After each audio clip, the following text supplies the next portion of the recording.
up, everybody? It's Josiah back with another video, and today I'm just kind of going with the flow. I've made a new friend. I'll allow her to introduce herself because I'm trying to get better at saying her name, but please meet Akoth Jumadi. Yes. From her native Kenya. She's visiting with a mutual friend of ours. Shout out to you, Miss Constance. Here in Fumba Town, here in Zanzibar, and she's a musician from Kenya. And we were brought together through a mutual friend and love of just art. And so we're just going to kind of hang out here. Don't mind any sounds you hear. I'm always telling y'all about sounds and changing light. We're just here to talk about art and music. And I'm just glad Akoth is here with me. So we've already met, but like we're doing our little spiel here. It's really good to meet you, Akoth. Very nice to meet you as well. So, Bradley. Josiah, yeah, she was like, what's your last name? Josiah Bradley. So, okay, so we're super new to each other. Can you tell me a little bit about, you're a musician, what kind of music do you make, or how do you define your sound? Okay. Well, I am Akoth Jumadi again, and I am not only a musician. Well, I like to think of myself as an artivist, or someone who uses art as a tool to create some sort of shift, in my immediate environment.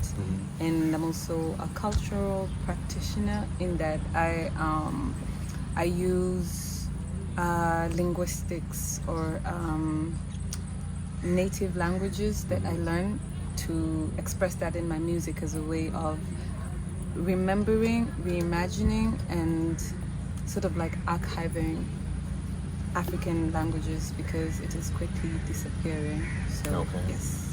What's one reason it's disappearing? Well, the most obvious reason is colonialism, which, played a very important role in having indigenous cultures embrace other cultures and not really continue to practice most of their beliefs, their languages, or their practices. Yes, so that played a huge and important role. And then the world is quickly changing now, and everybody is sort of everyone is coming together in a way to find like one particular thing that defines them all, that they can all, like a central point of communication, and that requires to easily learn a language like English, for example, as a form of expression, and not really continue to speak unless you're very close to it, or you grew up in the rural home, or unless your parents speak it to you. Then it's very easy for our languages to disappear. Wow, okay. Yes. I love the role that you're playing in keeping that alive. You're doing your part. We all have to. So I think that's great. Do you ever feel discouraged when you're facing those things? Like, am I making an impact? Like, I thought that. Do you think that sometimes? I mean, the only discouragement is, I think, because younger people, or the younger generation, even from people that I know, don't think it's really cool to speak our cultural languages anymore. It sounds cliche, but it's true. It's much cooler to speak like Beyonce, or speak like with an African American accent, because it shows some sort of proximity to power, or proximity to coolness, or proximity to language, which I totally disagree. I see what you're saying. You keep it going, so you're not, because you got to be who you are. And I haven't heard anyone say it like that, but it's true, that proximity to power, or power in a certain context, or the Western power, like, you can't deny these things are real, but it sucks that it's the effect that it has. It's like you can be from somewhere or live somewhere, but it doesn't mean your language, your food, your clothing, your hair, etc., if you still have some, that didn't all have to go away. Exactly. Were you always musical growing up? Yes, I was the crazy kid that would put together many other kids and be like, oh, let's sing a song, or oh, let's do this. But my dad, he's a big lover of music, and Okay.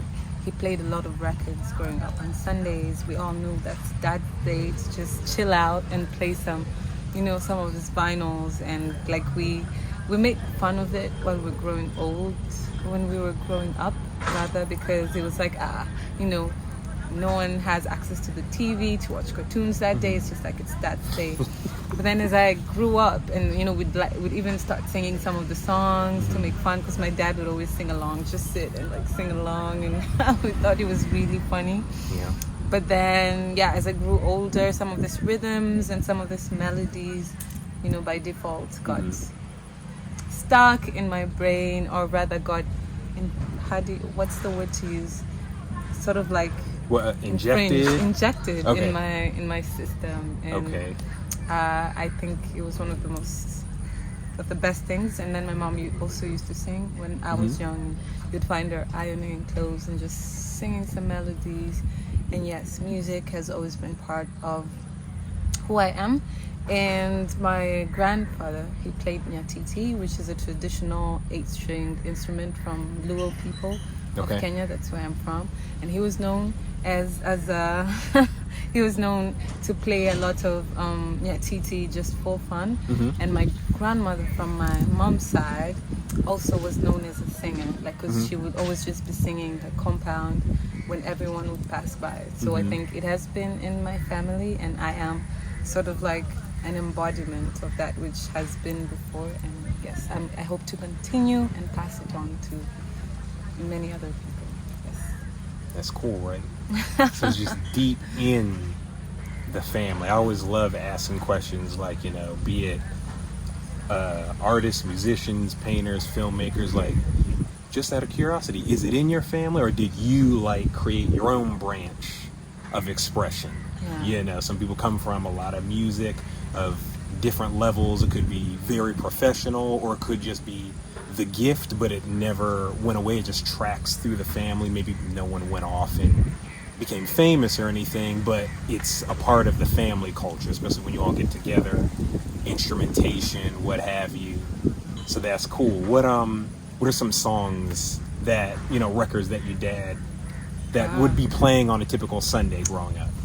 One of the most frequently played records was Madi Loop System, who's an artist from DRC, and the Congo DRC is known as a place where there's so many musicians. Literally, if you walk like within a few meters, you're gonna meet someone. Yeah, you're gonna meet someone that plays the guitar. There's so much music there. And in the 60s and 70s and 80s, there were so many amazing musicians who sing rumba that came from the place. So Madilu, Franco, and Mbili Abel, and was some of the records that I listened to growing up that are very stuck in my head until this day. Yes. That's cool. I was thinking though, even though I'm new to the music, can you describe if those influences come through your music? Because I'm new to Akoth's music now as well. I was listening to some things today.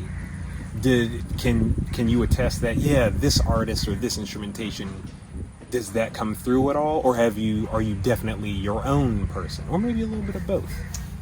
Yes, a little bit of both. A little bit, okay. Because I've borrowed so much from these people. In some melodies, you can hear the undertones of some of my music has aspects of this. And then, but the freedom of artistry, I think even that you can know as a filmmaker, is that you take that which you were given or that which you were taught, and then in your own words, in your own way, in your own manner, sort of web what you would like to see, sort of like your ideal form of expression through what you already have. And basically that's what I've done so far with my music. That's awesome.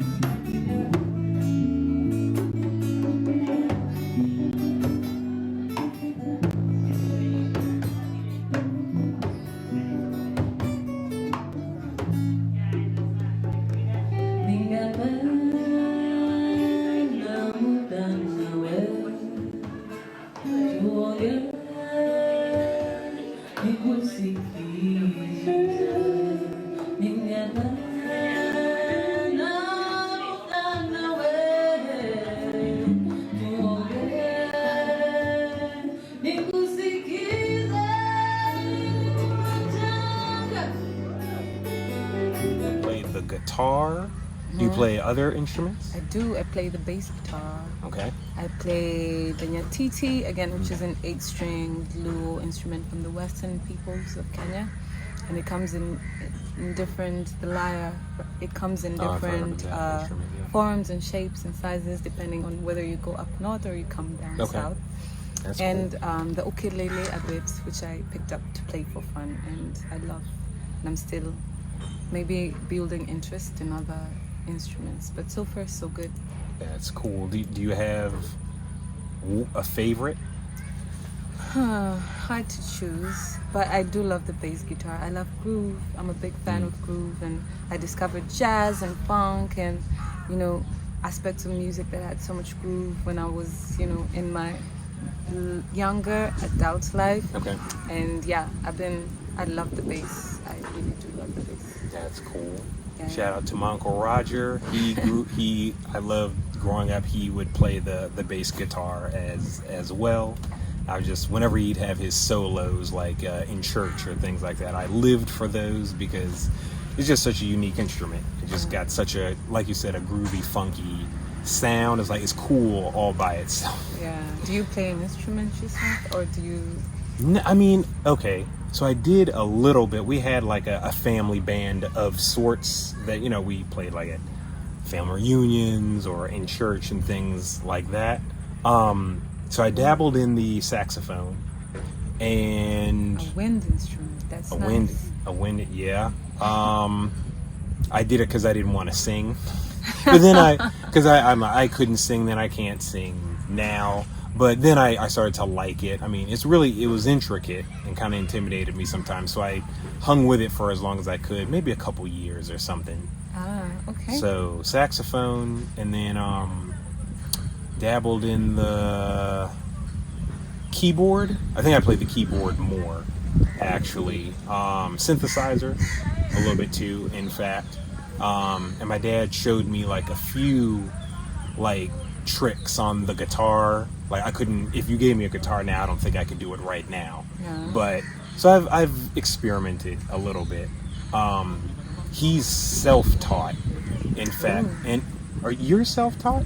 Is that right? Or A little bit. I have been a student of musicians who were musicians before.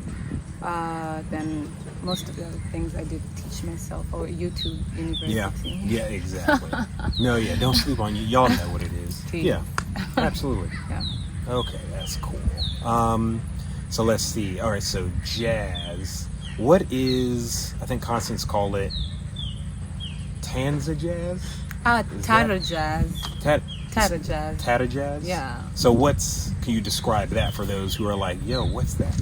Well, Tara jazz is a mixture of two genres, which is Taraab, it's the native Swahili Zanzibari music, Okay. and jazz, which is, y'all know jazz. So yeah, it's mixing aspects of that. It's so funny so Taraab is predominantly played here in Zanzibar, even though in the Kenyan coast there are communities that do sing Taraab, but this is the origin of Taraab, and Taraab is basically it's basically soul, it's basically jazz, but a Swahili version of that. And if there was a Swahili version of jazz, I think it would be Taraab. Okay. It is soulful, it has a few instruments and sort of like the singer singing, and then the backing vocals and the backing musicians sort of answering back to what they say. I can even tell you guys so much about Taraab, but it is the closest to Swahili expression. It is poetic, it is musical, it is deep, it is sad, it is happy, it is playful. It is the closest to jazz that's the best way I can say. It's just jazz, but a Swahili version, and it is amazing. It is beautiful. You see the musicians play, or the singers in whatever form of ensemble play it. It's it's beautiful music. And then to take Taraab, aspects of that, and jazz, then you have Tara jazz. And there are musicians who play that here in Tanzania as well. Yeah. I just borrowed little aspects of Taraab because of the poetic nature of it, and incorporate that into my music. But yeah, that is Tara jazz. Awesome. So a quick break from the music. how do you live a full life?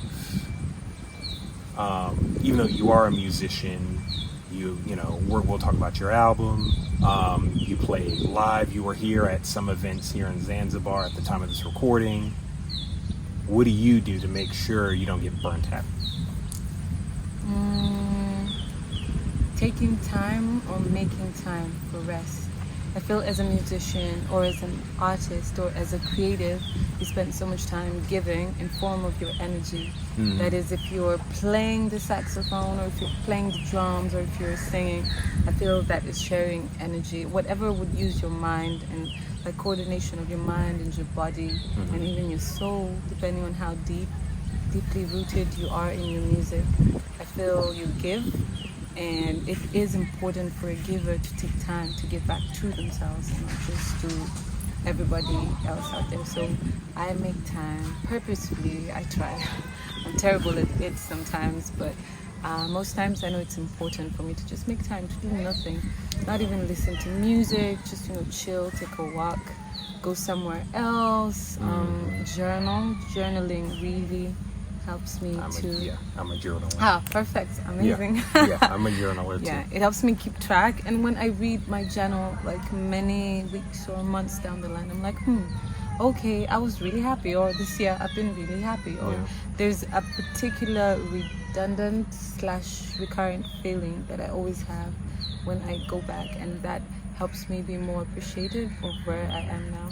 So journaling, traveling a bit, and hiking is a very nice form of purging, I feel. Okay. Because it takes, you have to, and after hikes I'm always lighter, I feel. So basically that's what I do. And reading occasionally, but sometimes when I'm trying to give back to myself, I like to stay away from anything else that is separate from me, that adds on to something, that adds on anything that is not within me already. So anything that would just allow me to completely detach. Then I come back with so much energy and I'm like, wagwan,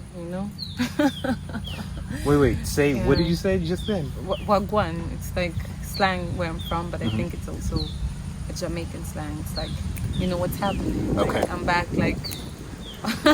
Yeah, you recharge, you're exactly. I like that. Yeah. That's cool. Is that the same thing you do? How is it for filmmakers? What does it involve? What form of thing does it ask or take from you that you give as well? I like that question because it reminds me of, there's a show, some of y'all would have heard of it, Dear White People on Netflix. The creator, Justin Simeon, he once said something I've been trying to do. When he's writing, he tries not to watch, how did he put it? Or he watches background stuff. He's like, I can't get invested in something I think is really good because I'm trying to make something really good. So like maybe reality TV. Because he makes, Dear White People is a drama. It's a different type of show. It's not like The Amazing Race or, these dating shows or something. Yeah. So he tries to have some type of background noise so as that he's not putting something in him that's like really heavy and really substantial in a way when he's already trying to put that out. So what you said sort of reminded me of that. And so I'm not there yet. I'm getting there because my life here in Africa is a lot different than what it was. I'm sorry, we're like 15, 20 minutes in. If you're new here, what's up? If I didn't say before, I'm Josiah. I'm originally from Maryland, lived there my whole life, lived in Los Angeles for 3 years. I've lived in Africa for a year, lived in Rwanda, most of it. Now I'm here in Zanzibar. And I was used to consuming things in a certain kind of way to try to get a certain kind of output. That's different now. You mentioned like hiking, nature and things. I'm in nature, more, I love walking through here or, going to the beach, whether tide is in or out. I'm doing a lot more walking. I hope I'm answering the question. I might be all over the place. I'm with you. You hear what I'm trying to get better at that, or even try new things like YouTube or the podcast or whatever. Because if you knew me growing up and whatnot, screenwriting and things like that, writing for film, TV, filmmaking, that was my main focus. I wasn't doing, I dabbled in podcasting and things, but when you try new things, like you mentioned, like new instruments, it just kind of wakes up new things. That's true. In you. So maybe that's a little bit of my process creatively overall. I don't know. Thanks for having me think about that. Okay. I guess I have thought about it more deeply than I thought. So it sounds like a good process, a good way to go about it as well.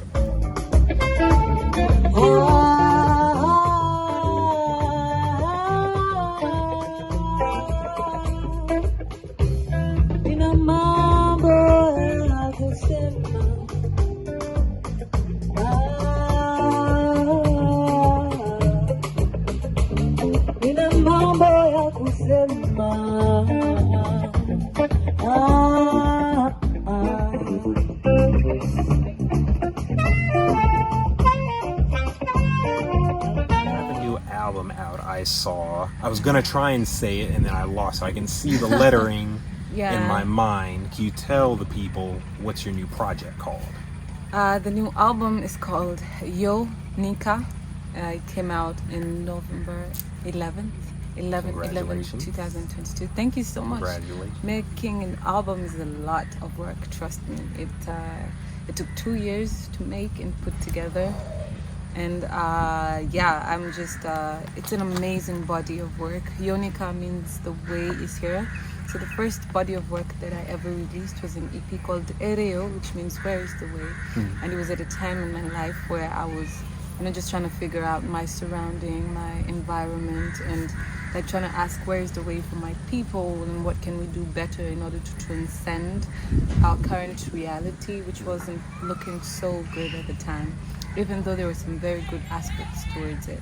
And then Yonika, 2 years later, it means the way is here, which is a sort of testament to me having been in this environment that I was questioning in a very active manner, and seeing that, wait a minute guys, there's not really a heaven or a paradise or somewhere that we get to go after we leave this earth. That is my understanding, and that the way is here. Like, this is it. This is where we get to make these choices, and understand what is our role in the collective liberation of people. Like, how much time do we put in it, and what role do we play? And it was an introspection of that, and sort of trying to understand or make it make sense in how we can, in how we can speed in that process even, because everyone is talking about freedom and all these things we want to see, all this change we want to see, but what role are you particularly playing? Like, what do you do to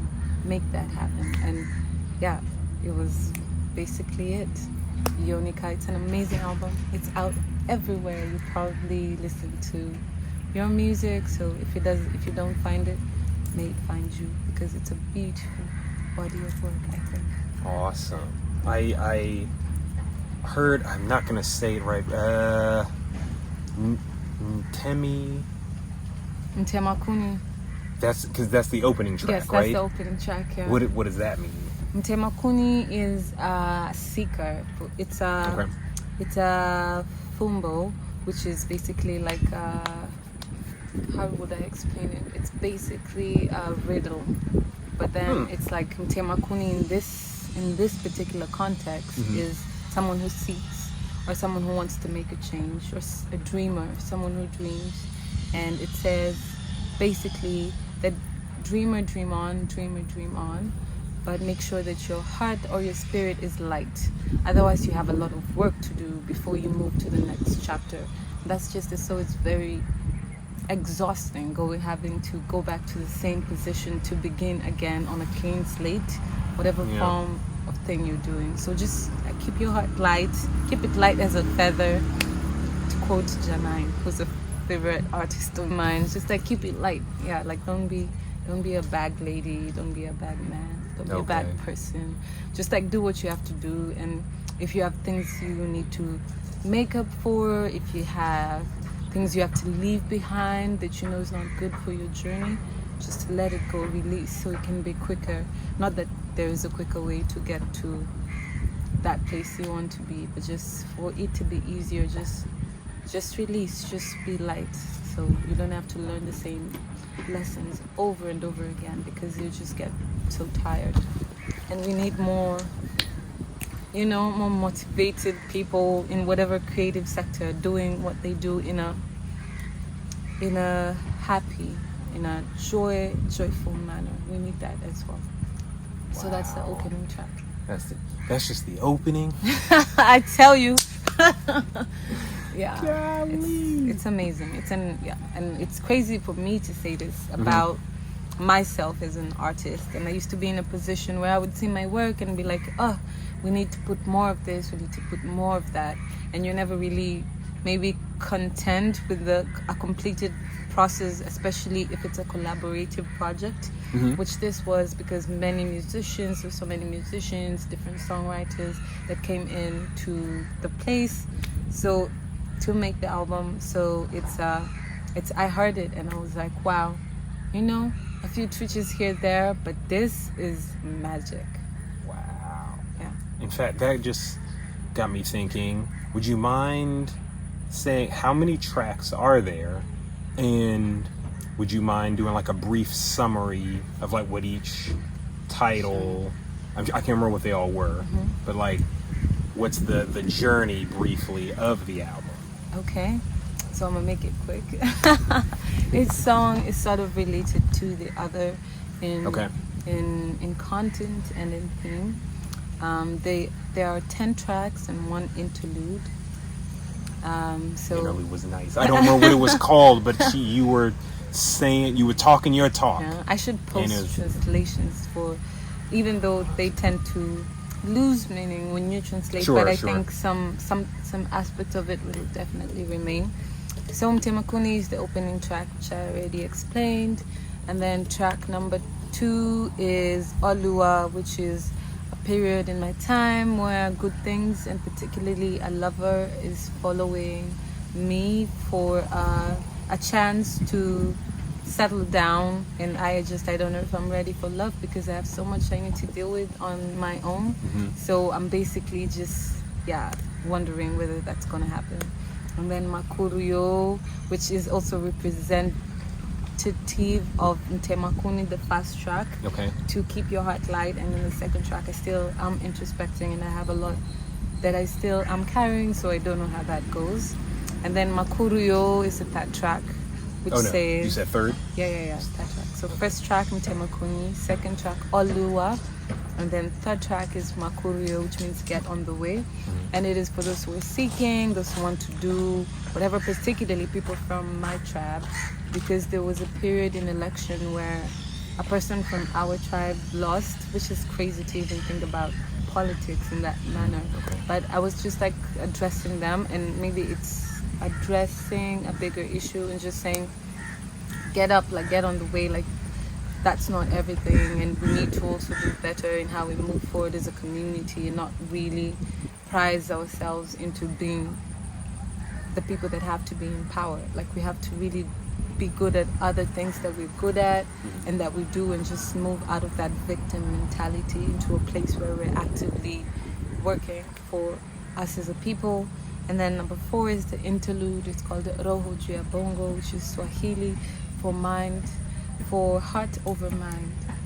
And it says everyone has a way in which they deal with things, and like for me, I felt I put my heart first, and that does not mean that I am not aware of everything else that happens around, but just that I want to put in my work, in my things, I want to put my heart over my brain, because if it makes sense.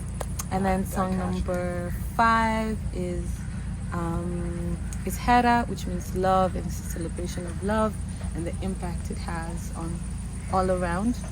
And then song number 6 is Nintendo Matindo, which is a lullaby my mom taught me when I was young, and it's the children who know better, who are much older, are inviting those children who are younger, who do not know, to come play with them so that they could teach them and learn the secrets with which they know. Okay. That's Nutino Matindo. And then song number 8 is called Sulueneno. Song number 8 is Amina Way, which is a love song as well. And it was inspired by my first time coming to Zanzibar. And yeah, it was beautiful, and I couldn't explain that. You have to listen to the song. And then song number 9 is Sulueneno, which is co-written with shout out to you, Ambassador Mandela, an amazing songwriter, singer from Kenya. And then song number 9 is called Pile Pile, which I wrote to commemorate those who've lost, particularly my uncle. I never really came so close to loss in my life with someone I really knew so deeply. So the song was to remember that, and all those people who are dear to us that we hope to remember in our lives. And when we sing in my language, we shout out people in the song. You call everyone in your village and stuff in a song, which makes songs like so long, like 10 minutes. That's not what I did though. I just like mentioned a few. And then the final song number 11, is called Tom. Tom is music, and it's a celebration of that. It's inspired. I was listening to a lot of Fela Kuti at the time. Oh, okay. And like when we were playing with the band, it was like, guys, this is what we have to do. And it's very groovy, it's very dancey. I think it's one of the best songs in the album that we may do a video for, and that seemed like a good end. So please check out Yonika, and thank you for, I think I'm glad to know I remember all the tracks from Yep. So thank you, Santi. You're welcome. Karibu-san. I'm getting my Swahili a little bit, guys.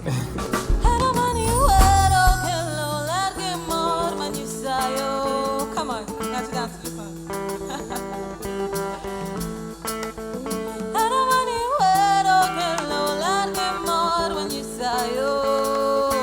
I'm here with a really awesome guest. I might even be back with another guest, depending on how the edit goes, and she is Akoth Jumadi. Hi, everybody. She's here in Zanzibar from Kenya. She had a couple of events. What were those at the time of this recording? You had like 1 or 2 shows, I think. Yeah, I had a couple of shows here in Zanzibar. I played Upendo House, Upendo Beach, Mangrove, Chuini. I played La Base, which is basically all over the coast in Zanzibar. And then finally I played Matemwe, Celes, and still here. Still here. Excuse it. Look, it's the African sun. Excuse the sweat. I'm sure she's glistening. I'm over here like that Jordan Peele meme, sweating. It was sweating. So, but we've had a good visit. Might be repeating myself.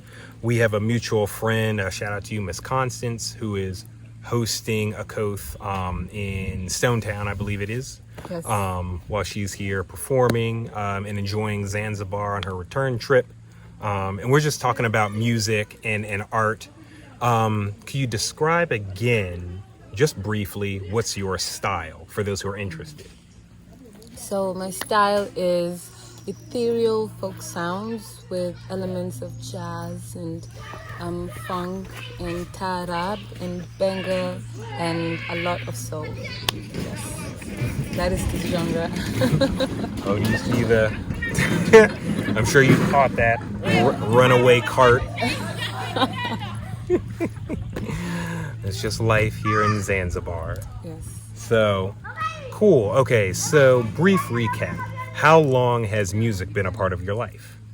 Music has been a part of my life since I was young, since I was a really young child. It's been around me.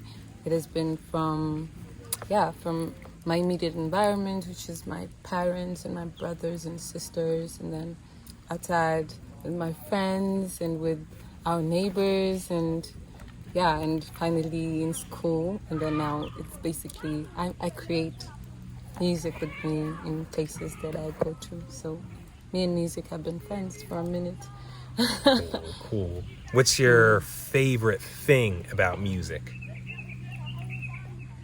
That it can transcend language. You don't have to understand it, you don't have to say it, you just have to feel it, you just have to hear it. It can transcend many forms of communication and just go directly to your soul and your spirit and find you there. I love that. Yeah. I wasn't sure if that was an unfair question to ask a musician. Oh, like, no, what's like- the one thing Yeah, that's I your think it's a favorite? fair question. I Yeah. like that question. Yeah? Yeah. Okay. What's, you write your own material. Yes. What's a typical season like when you're writing a song? Because it could be you might write a song in a day. It might take weeks for a particular song. What's your songwriting process typically like? It depends on the intensity of the emotion or the inspiration. Or sometimes I've been mad and angry and I take my notebook and I'd be like, la la la la la, write the words immediately. Or I take my guitar and just strum so hard and I'd be like, okay, that's the rhythm, that's the melody. And then sometimes I'd be very contemplative and I'd be like, today write a bit, pause, do something else, come write a bit, pause. And then sometimes it would be, it depends again on the intensity of the inspiration that will determine how quick, how fast, or how slow. Quick, fast, slow, I write. Okay. Yes. Is it always the same? It's always very different. Yeah. Sometimes I feel I get inspired by things that I wouldn't even think I'm interested in, but because someone else would maybe say to me, and then I would get this wave of, I'd be like, wow. I never thought about it like that, or I never saw it from that particular perspective, and then I'm inspired to write about it, or to sing about it, or play that feeling through my instrument. Wow, that's cool. What's when you're writing, what's the most challenging part, or the part you don't like so much? So I like writing in like a particular style. For me, it's poetry is a very big influence of my writing, because I listen to a lot of poetry, I attend a lot of poetry shows, and I don't weave it basically as it is. Most of the times I don't like to say how it is, but I like to say it in a way that will make you think about how it could be or how it should be, or just see it as it is if that is what you would prefer as well. But basically, to create a sort of story or a sort of riddle around what I'm trying to say in the first verse and chorus, and then maybe as I'm getting into the climax, then it all gets to make sense. So it's been working so far. I hope it continues to. Yeah, I'm sure it will. That's awesome. Yeah. And then let me see on this songwriting thing. So you have a new project out. Can you tell the people what it's called? And then what was the initial creative thrust of this album? The new album is called Yonika, which means the way is here. And it's a collection of poetry and stories in time, and about a recall on ancestral identity as well. And it challenges or poses the question for us to internalize and realize, and also just introspect what role we play in the collective liberation, depending on what that means for you. What role do you play in the everyday happenings, and for you to sit back and maybe not complain or say you're not okay with how something is going? What are you doing to make sure that we're all elevating that state of mind into something more wholesome?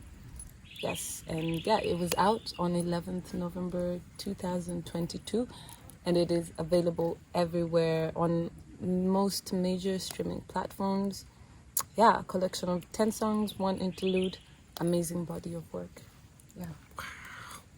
That's amazing. And you were saying earlier that it took a lot of work. It was 2 years of work. What's one thing about making an album that people don't know, I guess demystifies something? Like one thing that people don't think about goes into making an album. That there has to be synchrony in everybody involved in making the body of work. Because I could have the material, I could have the money to make the material, I could have the studio to make the material, but if I didn't have disciplined musicians or people who were willing to come and sort of certify my will to do the body of work, then it would never have happened. So there needs to be synchrony of energy, synchrony of time, synchrony of intention. And that is always very difficult. I think that's why other artists take 10 years or 20 years to even release albums again. I'm sure it's the same for you as film. When you're making a film, if I may counter question, like what does it take to make it successful? What does it take? I'm like, am I the right person? Because I'm not Jordan Peele. I'm not. Ah, but you're you, know. and that counts. But, yeah, no, yes. It's I guess I'm trying to see like, yeah, what no, you're right. Because we talked about like Insecure by Issa Rae earlier, and like if you're new here, you know, I have a background in film. You know, if you've been with me for a few months, you know a little bit about that. You know, I've worked on projects back in the States, and it took like, I think 6 months for the final season 5 of Insecure to happen. So not 2 years, but it also reminds me of like, I think it took her many years to even get season 1 done because of working with HBO, finding a showrunner, assembling a writer's team, and those things, the synchronicity you're talking about, those things took a while, you know, to like build up. Sorry, I'm sweating, y'all. To build up momentum to get, 5-6 years ago, to get the show going. So I experienced a little bit of the time it takes, of getting up day in and day out to report to set, to report to stages, to do a good job. I was a production assistant on the set. And I did see that, yeah, teamwork makes the dream work. It's got to be an Avengers Assemble type thing. If someone doesn't do their part, that has an effect on the production. That is true. So yeah, synchronicity. That's what you need. And like, you gotta have like the right team, right? Because I've heard of people who are like, they get trapped in bad contracts and things like that, or they get with the wrong label or the wrong whatever. What's helped you avoid all of that, or as much of that as you could, to make sure the music is centered and that you don't change for the worse because of certain connections you've made? That's a really good question. I do a lot of grounding exercises. Like, it's easy to get carried away with being a band leader for many years as well. Okay. Or a few years, depending on what you think is many years. Yeah, just sort of like always find my center and my grounding, to be disciplined enough to iron out everything I need to do. I still struggle with it a lot, but for a particular thing like this body of work, I knew it was bigger than me, it was bigger than myself, and if 2 years or because if it were up to me, maybe it would be out sooner, but now I see it had to take that particular time for it to work. And that requires a lot of discipline from me to iron out everything clearly, intentionally, orderly, so it can all come out to be the way it is. It requires me to be the bigger person, to do follow-ups. It requires me to be present on time, just to show the sort of commitment I have towards making the project. And it requires, divine intervention and ancestral reinforcement for places, times that are beyond my control. Wow. Yeah. All right. This was really awesome, Akoth. Thank you for having me. I appreciate it. You're so welcome. This was great. Where can people find the music, and where can they keep up with you on social media? I am Akoth Jumadi, AKOTH space JUMADI, Akoth Jumadi, across all social media platforms. If you have Spotify, Apple, iTunes, and you want to listen to some of the music, and if you Google it, the first website that comes out, it just takes you everywhere else, Akoth Jumadi. So yeah.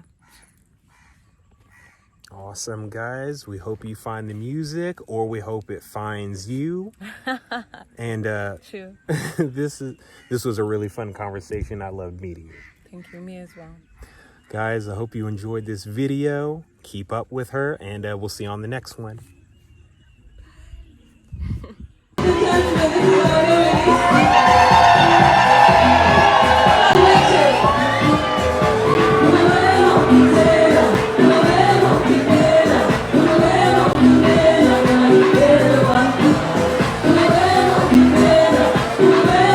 Hi, my name is Akoth Jumadi, and we're so excited for this show today here at The Alchemist.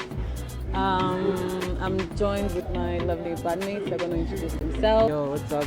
My name is Henry Ngoge. I'm a guitarist. I'm Kadawa. I'm a DJ, music producer. I dance, I do some interesting stuff with movement. I play percussions.